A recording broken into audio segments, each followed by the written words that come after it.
Okay, so tell me a little bit about yourself and your situation, why you wanted to have a call. So full time, I've been a firefighter I've been a firefighter 22 years, but on the job for 16 this month actually. And I can retire in either 4 or 9 years. So looking for options. I've always painted on the side just as an enjoyment thing for friends, family, you know, friends of friends and such. Usually I'm on the lower side because it's just a cash on the side kind of thing. But as I look closer to retirement, and actually I'm young, so I have plenty of time ahead of me. Kids still in high school and college. I do enjoy painting, and I completely get your point where, yes, I can go out and paint myself every day, and that's time consuming and obviously not making the most of my time, time versus money thing. Yeah. So I understand what you do and how you do it, and I love the idea. And I have an LLC that sits on the side that I just don't use. It's just there. I had the name just in case kind of thing. But and one of the fears is I always did it cheap because I could. I didn't have overhead. I didn't have costs per se. Yeah. It's just on. I work 24-hour shifts, so I only work twice a week. So I have plenty of free time to just go bang a room out. A couple extra Yeah. bucks, whatever. But making that next step, I guess I am scared to be like, where I could say, hey, I'll paint your room for 150, 200 bucks by myself, no big deal, and then out in a day or two. To that next step of, okay, you know what, a room really does cost 250, 300, or Yeah. 350, 400. So really just overcoming that, and then also, how do you find, like when you get to that point of estimating and quoting people, then finding those, how do you double, when you say you double that price? Like I listen to you when you say, the room's 10 by 10 and you multiply it by just $2 and then you double that price to get, you're paying the contractor half. And you're like, how do you get confident enough to be like, yes, this job is $800, and just how do you get to that point where you're comfortable with doing it, and where do you find those contractors from, and such like that, like hitting those points? Because that's the one thing that holds me back, really, is just starting a business is easy, that stuff's cake. It's just how do we overcome, I guess, from just doing friends, family, friends of friends, and really just putting it out there, and hey, you know what, taking this serious to the next step, and finding people to work for me, not just me just running ragged. Yeah. So just the fear Mm-hmm. of making that jump. Like, how do you just get over the fear of going from doing the painting yourself to just hiring out painting, Yeah. a little nerve wracking, and then confidence with price, Mm-hmm. and then finding people to do the work that you can count Yeah, on. definitely. Okay. Well, why don't you talk to me about the fear? What are you afraid of? Can you actually put a finger on what you're afraid of happening? I think part of it is when I go out and paint myself, and as you know, you did it. I know what I produce. So when I'm done a house, it's like my own house getting painted. When I did my house, I took my time. And I had that same out when I go paint again. I do it on the side. So when I go out and paint someone's house, when it's done, I know it's to the best of my ability. If there's you have a problem, call me back. I'll be right there. Yeah. Stuff like that. So how do you kind of let some of that go and put it in someone else's hands per se? Like how do so quality just because again your name's on it, your business, so how do you relinquish some of that ownership to let someone else go out and do it and then hold a high quality standard? Well, I think that the answer is I don't. I'm just not the hand applying the paint. Mm-hmm.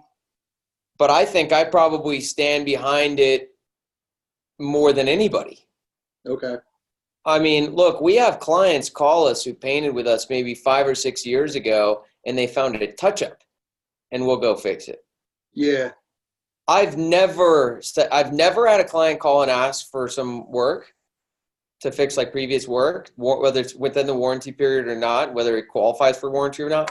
I've never been like, I'm sorry, if you read the fine print here, I've never done that. And I've never been like, well, technically that's a touch-up, not warranty work. You should have gotten that on your final walkthrough. I've never done that. We just send the guy out and do it. Okay. And, we do a job site check. I'm doing a final walkthrough, or my production managers do. I'm overseeing, by the way, all of this, everything from the system standpoint is in the business course. So if you actually decide, what's that? I just started taking that. Oh, perfect. Week, so yeah, just okay. So some of this you will run across, but one of the things in there is like the first 3 jobs with a new contractor. Okay. And how do we handle the first 3 jobs? Well, look, the first job I'm checking in 1 to 2 times a day. Gotcha. Look, if I'm a general contractor and I've got subs in every trade building my project, they're in there almost every day looking at that job site. Okay. Now, I can't go in there and I can't train them, and there's stipulations of what I can and can't do with subcontractors, which you can look up, but they're not getting paid unless they fulfill my contract with the customer. Who says and who determines if it got fulfilled? Me and the customer. So that's the first thing, is I'm not just like booking it, handing it off, and like, see you later. Hope that works out. Okay. My name is on it.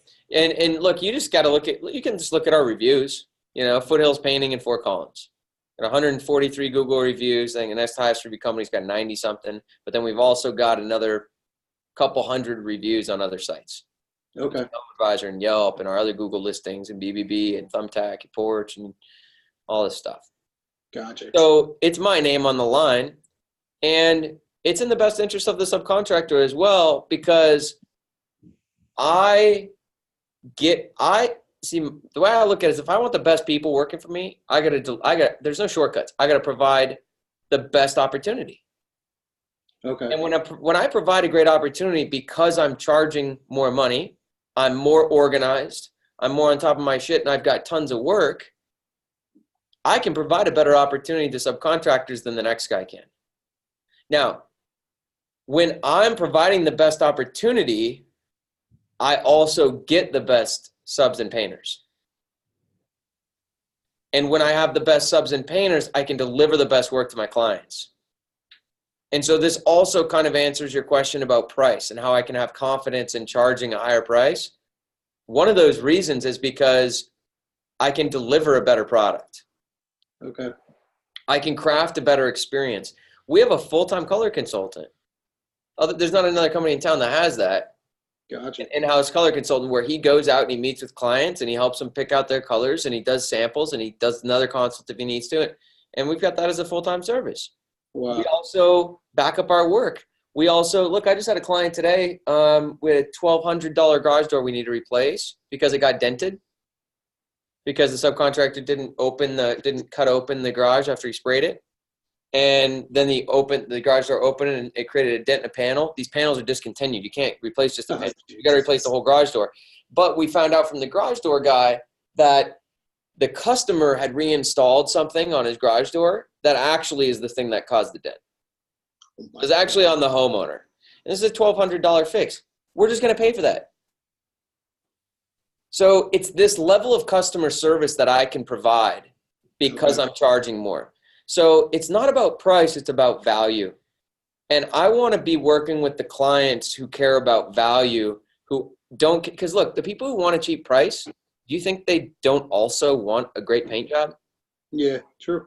They're going to demand the same quality. They just want it for cheaper. I don't want those clients.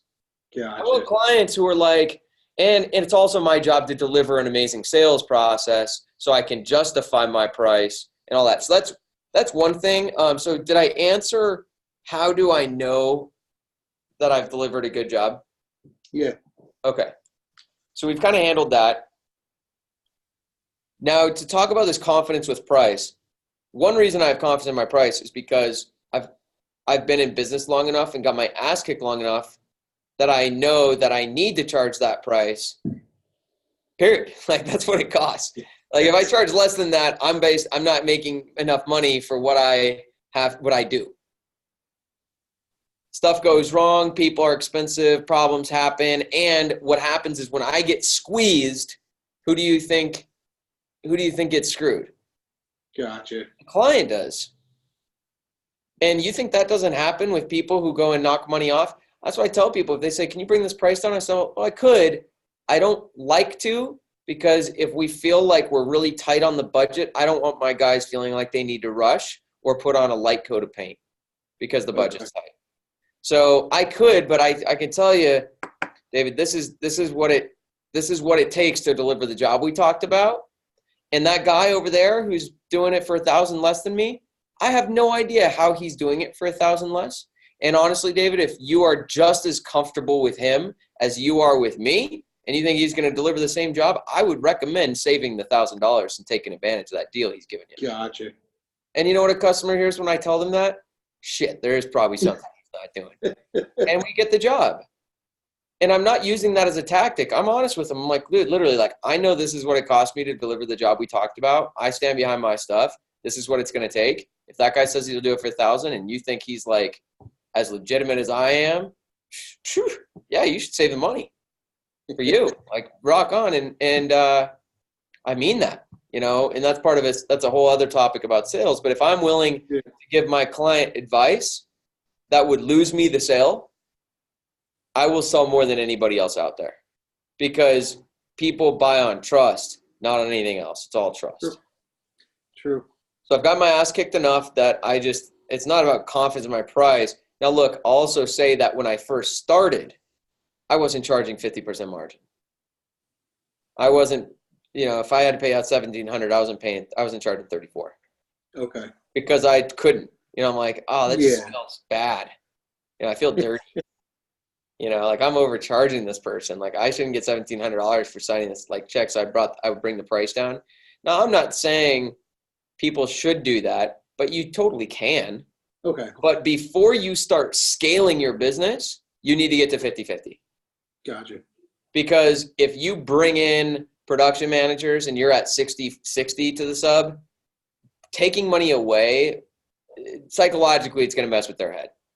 Gotcha. And if you bring in salespeople and they start selling and then you start raising the prices, it'll mess with their head. So you need to have the right foundation before you start scaling a team up. Okay. But early on, you don't need to do that. And you can have more confidence in doing that when you have done it for a while and you've got a bunch of reviews and references and you've delivered great work and all that stuff. So I've gotten my ass kicked, so that's why I charge more. I can provide more when I charge more. And the other thing is I just know my own value and how much I'm going to stand by the work. And that no matter what happens, I will make it right. Okay. And I know that my competitors aren't going to do that. I know some of my biggest competitors, and I know that I have seen them arguing with clients online. You will never find me argue with a client online. Ever. Like, even if they're totally wrong, I'm not going to do that. And it shocks me the level of professionalism that is not in this industry. And that's what I'm offering. And people want that because the biggest fear of hiring contractors is what I'm not. Gotcha. That makes sense. Now, you mentioned earlier, like, if you had a problem, a flaw, or something that had to be corrected, does that same subcontractor go back out, or did you have somebody else handle that? Or like that depends. Yeah, good question. So that depends on what the time frame after the job was completed. Okay. If it was like a week later, that sub's going back because I need to train. I need to be like gravity. Because if I start fixing their touch-ups, they will start speeding through houses to go faster and leave more touch-ups because they can get on the next job because they know I'm going to fix it. Okay. And now I'm training what I don't want. Gotcha. If it was 6 months later, it's a warranty job or something like that. I'm getting it all done with warranty, and one painter's going around handling all of it over a 2-week period. Oh, okay. So we do warranty twice a year. We do like a round of warranty in the spring and a round of warranty in the fall. Oh, wow. And is that something that comes, when you say warranty, is that something that comes out of your pocket as far as a business owner? Or, okay. Oh. Wow. That's really neat. Okay. So you guys handle anything that becomes an issue like that? Yeah, so like this year we'll spend about $15,000 fixing jobs. Wow. Now, is that something that occurs like 6 months down the road? Do you guys really run into issues like that? Is that more of an exterior thing versus interior? Or? No, and you know how usually that 15 grand, that's like our budget. I don't know if we'll spend that. Oh, okay. Usually it's a couple people who something like maybe maybe we tried to put on paint when it was too cold and we Gotcha. knew we did that and we knew there's a chance we'd be repainting it. Okay. And or maybe it was a client who just the house is flashing really bad and they just hate it and we need to do like a full prime, full paint, and like it's like a few jobs that are going to cost us like 6 grand and then Gotcha. a whole bunch of little crap, all over the place. And then it's Okay. time, materials, like all that stuff. So Gotcha. it's not common. It's just we did in the last couple of years, in the last 3 years, we've done like 5 to 6 million in sales and production. So 15 grand Yeah. ain't too bad. Yeah, that's awesome. Wow. Okay. Yeah. So okay, so that's something, and that is one thing like where you were saying like my quality, like I quality is a key thing for me because I don't ever want someone to be upset when I leave. You know, what I mean, when I leave your house, I want you being happy. I don't want to have to come back. And that was one thing I've always told them was, hey, if there's ever a problem, just call me back. Like, and that's so I see what you're saying. Like, you right if it's something that's right after that job's done, that subcontractor is being held accountable for, obviously, because you don't want to fall behind them. Versus, if it's down the road, it's something you have to take into account. Myself or someone else. But I understand that now. So Cool. that's clear. That. And then, and then like, I guess like really the biggest thing is just I guess when I try like it's so crazy. Like I'm like I said, I do it for fun per se. I make extra money doing what I do, and I love it. But I guess because I am able to give a cheaper price because it's just on the side, whatnot. But when I do your method, I always feel like, oh man, I'm so high, like holy cow. But I see what you're saying. If you go with that attitude of, hey, like we are quality, our business is quality. Behind you, a repertoire behind you that when there's a problem, you're fixing it and all that. I guess you're right because everybody wants somebody reliable. I mean, there's so many people that are, I don't want to say scam artists. I don't know if it's the wrong word, but there's just so many people that just don't care. I've gone to houses. 3 of my houses last year were just friends of friends that they had a painting company hired to come out and paint a new house that they had just purchased and just never showed up.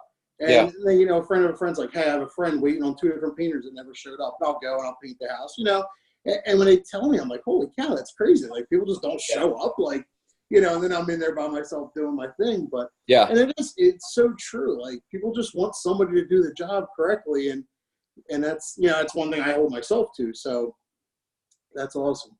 Yeah. And what you could do too, man, is like inch your way up, know? Like you don't need to go from what you're charging 200 to 400. Maybe charge 300, and have someone else do it and be like, well, I made $100 and I spent 3 hours on it. Yeah.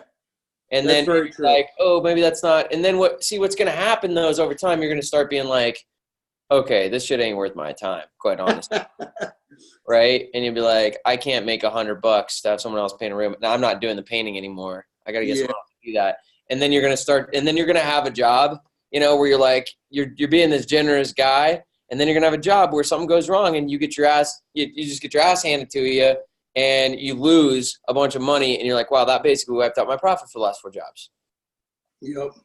And you're like, okay, I see why I need to charge a little more. And then you're going to be like, okay, I want to start doing volume. I got to pay for marketing. Like, well, where's that money coming from? Gotcha. And then you're like, okay, now I gotta put a line on him in for warranty. And hey, honestly, I probably should get my insurance and workers' comp policies. Oh, and hey, I've got this, right? And you start building out all these expenses, and your price has got to go up with it. And then you bring in a salesperson, you're like, well, that's another 7%. So I got to raise my prices like 10%. Oh, now a production manager, well, that's 10%. So I have to be at that number. And so, however you got to work yourself out mentally to get there. So. Awesome. Yeah, I know one of your, I think it was yesterday at the firehouse, one of your emails, or I read somewhere you put out, was just talking in reference to, even just get 1 sale per week, just set a goal. And that's where I was like, oh, that's a good idea. Like, let me just start at 1 per week. And, if I can do 2 months of 1 per week and now, okay, that's going well. And then, let's inch up again, like you just said. Let's go to 2 per week, and that's Yeah. just, I think that's going to be my starting block goal, is just to, hey, I got to get out there and just do it. Yeah. And and find somebody that's a reputable subcontractor, and just, hey, 1 per week. Let's start there and move forward from there. And look, the thing too is you just got to be ready to like have things go wrong. Okay. Because things will go wrong, but that's also why they hired me. It's because when things go wrong, I will make it right. If that means I've got to pay another contractor to come in and fix it, and then they screw up another one, and then I got to look, I'm like, I will make it. You hired me, I will make this right. So at the end of the day, I know my own integrity. And that's why I'm not worried about things going wrong, because no matter how wrong it goes, I'm going to make it right. And things will happen. Things will go wrong. And I got to use those as opportunities just to learn and to understand that building a business literally is built on failure. If you learn from your failures, those are the steps on the ladder that get you successful. It can't be more clear that like your success really is built on a foundation of failures you've learned from. And so the game for me is, look, I could stop growing my business and really stop failing if I wanted to now. Like you could keep doing exactly what you're doing and basically not have any failure. Yeah. But if you grow, you're going to fail, and a failure just highlights the thing that you needed to learn. So you learn it, you make it right, you pay whatever price you had to pay to learn it. And so I just keep growing my business again, and then we get our ass kicked on a bunch of stuff, and then I learn, and then we grow again. And I just got to the point where failure just doesn't bother me now. Yeah. I'm fine with it. It's just like, I didn't even realize I sucked at that thing. And now that I'm big enough, I realize, wow, I really sucked at that thing. I'm redoing our entire standard operating procedures right now from the ground up. So I'm like, for us to scale the way we want to scale, I don't have to get that down. I just realized I totally changed how I was doing interviews in the last 6 weeks, 8 weeks, because I realized my interviews were not going well. And the people we've hired since then, not like for sales, but I'm talking for production management and sales, totally different team than we've had in the past. These guys are it's an amazing team we have now. And it's because I just changed my interviews, because I saw where we were making mistakes in our interviews because we were losing people and hiring the wrong people. I'm like, we've got to have a higher batting average with our hiring.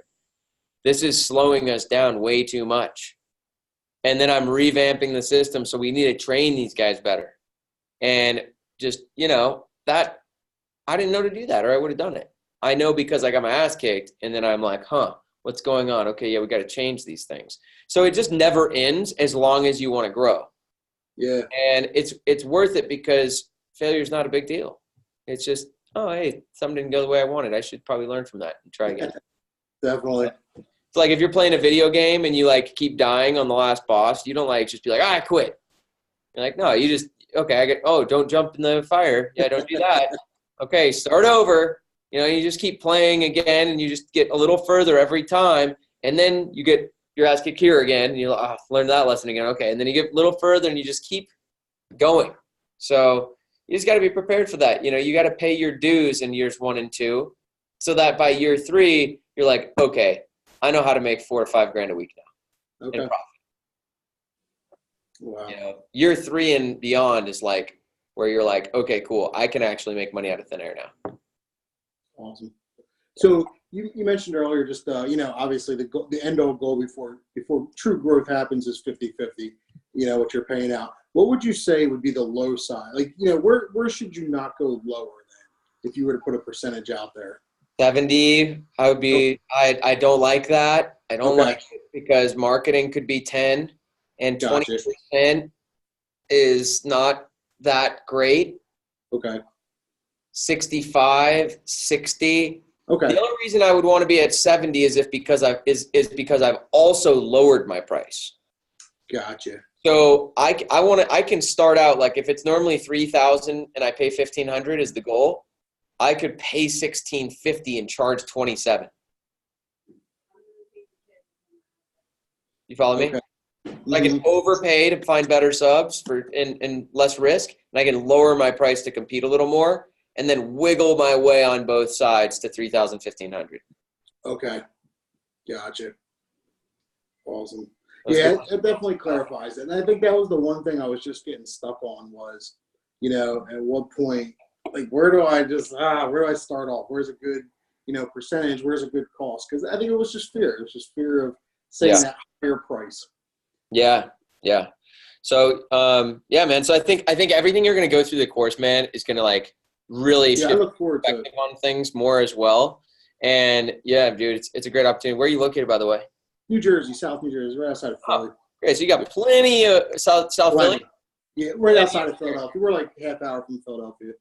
Oh man, so at some point you bring on a salesperson, production manager in Philly, like in 3 to 5 years out, sales production manager in Philly. Woo. Yeah, but yeah, that's awesome. No, I look forward to the course.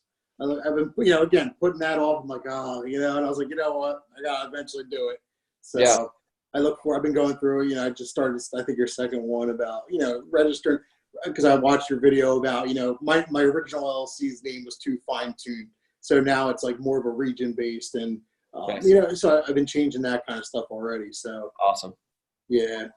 Cool, man. Thank you so much. Group? Are you in our group? Yes. Okay. I believe so. I should be. What was the name of it? It's Penny Business Pro. Okay. I think I am. I know I'm on the email list and everything, but if not, I'll double check with that one. Okay, let's just take a look quick. Just want to make sure you're in there because that's going to be like your best resource. Okay. Well,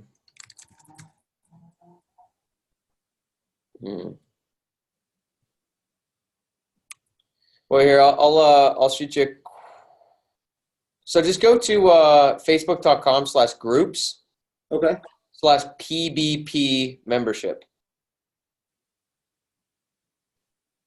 And make sure you're in that group. And if you're not, request to join it and then shoot me an email and say, hey, Eric, I just asked to join.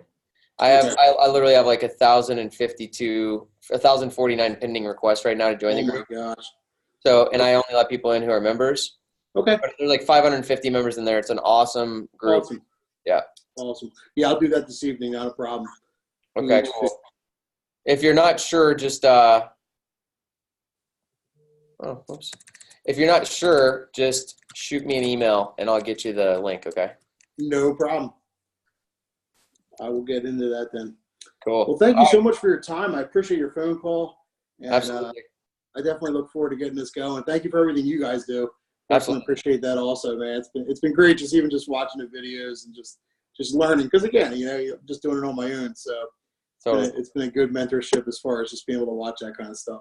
I love it, man. Cool. Yeah. Well, no, looking forward to seeing where you go from here, and just make sure you join that group, and we'll be in touch. Definitely will do. Eric, thank you so much for your time. You got it, man. All right. Take care.